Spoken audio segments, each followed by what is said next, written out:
அடியேன் ராமானுஜதாசன். அனைவருக்கும் வணக்கம். இன்னைக்கு நம்ம ராமானுஜ நூற்றந்தாதியில 36வது பாசுரம் பார்க்கலாமா? அடல் கொண்ட நேமிய ஆருயிர்நாத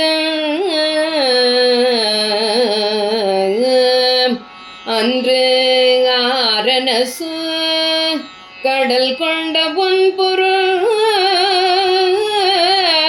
கண்டளிப்பம் பின்னு காசினியோர் இடறிட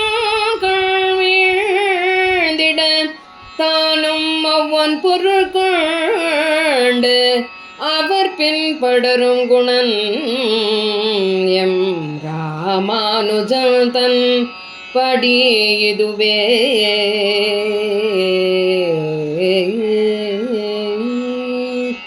கடலிலே மறைந்துள்ள அரிய மணிகள் போல் வேதத்தில் மறைந்துள்ள அரும் பொருள்களை கண்ணன் உலகினர் வாழத் தந்தான். பின்பு ராமானுஜர் அதே பொருளை உலகில் உள்ளோர் கைகொள்ளும் அளவும் அவர்களை தொடர்ந்தார்.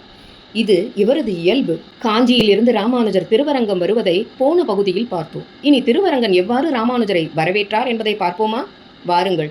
அரங்கம் அடைந்தார் ராமானுஜர். வடதிருக்காவேரியில் இறங்கி காவிரிக்கு மரியாதை செய்துவிட்டு, காவிரிக்கு மரியாதை என்றால் என்ன என்று நீங்கள் கேட்பது தெரிகிறது. எங்கே புனித நதியை பார்த்தாலும் அதை வணங்க வேண்டும். நம் ராமானுஜரோ ஆச்சாரிய பீடத்தில் அமரப்போகிறவர். பிராமணர்கள் நதியை பார்த்தால் அதில் இறங்கி அங்க சுத்தி செய்து கொண்டு ஆச்சமணியம் என்பதை செய்ய வேண்டும். அதைத்தான் ராமானுஜரும் செய்தார். இதை இங்கே எதற்கு சொல்கிறேன் என்றால், இம்மாதிரியான பழக்கங்கள் தெரிந்து கொள்ள வேண்டும் என்பதற்காகத்தான்.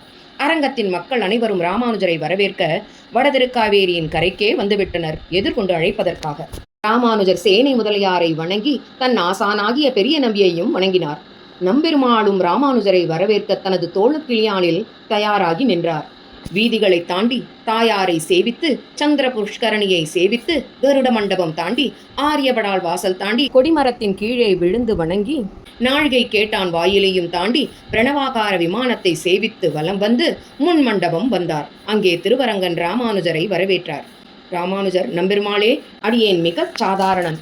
தாங்களே இப்படி அடியேனை எதிர்கொண்டு அழைக்க வரவேண்டுமா என்று கேட்க, ராமானுஜா, வெகு தூரத்தில் இருந்து என்னை பார்க்க நீ வருகிறாய். உனக்காக நான் சில அடிகள் முன்னே வந்தேன், அவ்வளவே என்றார்.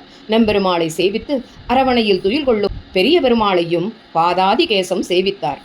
திருப்பானாழ்வாரை மயக்கிய நீண்ட பெரியவாய கண்கள் நம் ராமானுஜரையும் மயக்கிற்று. இதற்கு முன் ஆளவந்தாரை மயக்கிய அதே கண்கள் என்று நம் ராமானுஜரும் வரதனை மறக்கும்படி மயக்கிய கண்களை சேவித்தார் ராமானுஜர். பெரிய பெருமாளும், வாரும் ராமானுஜமுனியே என்று வரவேற்பு கூறினார். எம்பெருமானே, உன்னையா நான் அன்று பாராமல் சென்றேன்? எத்தனை அழகுடன் சயனித்திருக்கிறாய்! உன் திருமேனியில் வைத்த என் கண்களை என்னால் திருப்ப இயலவில்லையே.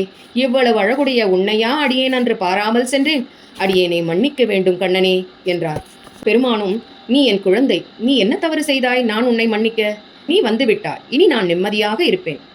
இப்புவியில் உள்ள என் குழந்தைகளை இனி நீ பார்த்துக் கொள்வாய். உனக்கு இதுவரை என்னிடம் இருந்த நித்திய விபூதியான தேவருலகம், லீலா விபூதியான இந்த உலகம், இவ்விரண்டையும் உனக்கு தருகிறேன். நீயே நம் குழந்தைகளை நம்மிடம் அழைத்து வர வேண்டும் என்றார்.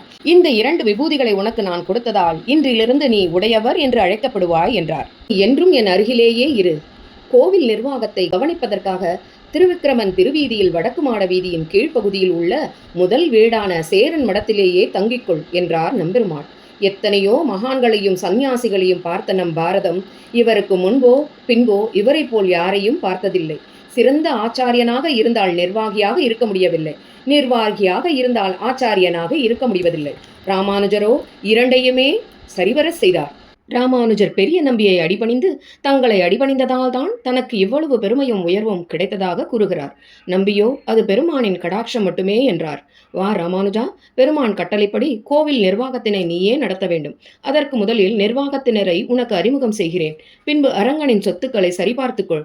நம்பெருமானின் நித்தியப்படிக்கு எதுவும் குறைவு இல்லாமல் பார்த்து கொள்ள வேண்டும் என்றார். ராமானுஜரும், ஆம் ஆச்சாரியனே, அடியேன் இதில் தினமும் ஈடுபட்டு ஒவ்வொரு விஷயம் சரியாக நடக்கின்றதா என்பது ஆராய்வது முடியாத ஒன்று. ஆகையால் ஒவ்வொரு கைங்கரியத்திற்கும் ஆட்களை நியமித்து அதற்கு தலைமை பொறுப்பையும் நியமிக்க வேண்டும். அரங்கனின் நித்திய உற்சவம், பக்ஷ உற்சவம், மாச உற்சவம், வருஷ உற்சவம் இவை தடையின்றி ஒழுங்காக நடக்க அவற்றை நடைமுறைப்படுத்த வேண்டும் என்றும் அதையும் சீர்படுத்தினார். தனக்கு வைதீக காரியத்தில் உதவியாக இருக்க கூரத்தாழ்வாரையும் கோயில் உள்துறை நிர்வாகியாக முதலியாண்டானையும் நியமித்தார். கோவிலை வைகானச முறையில் இருந்து பாஞ்சராத்திர முறைக்கு மாற்றி அமைத்தார். இதற்காக ஐவருக்கு தீட்சை பண்ணி மண்டல நாமம் என்று அவர்களுக்கு பெயரும் வைத்தார். பாகவத நம்பிமார்கள், கோயில் கணக்கன், சடகோபதாசன், திருப்பணி செய்வார், உள்ளூரார், விண்ணப்பம் செய்வார், திருக்கரகக்கையர், இப்படி ஒவ்வொரு கைங்கரியத்திற்கும் அழகான தமிழ் பெயர்களை வைத்து தனக்கு தமிழ் மீது உள்ள ஆசையை வெளிக்காட்டினார். இப்படி இருக்க தனது தம்பியான கோவிந்தனும் தன்னுடன் இருந்தால் தனக்கு மிகவும் சௌகரியமாக இருக்கும் என்று எண்ணினார் ராமானுஜர். அடுத்த பகுதியில் முதலியாண்டான் யார் என்பதையும் கூரத்தாழ்வார் யார் என்பதையும் எவ்வாறு ராமானுஜரை பற்றினார் என்பதையும் பார்க்கலாம்.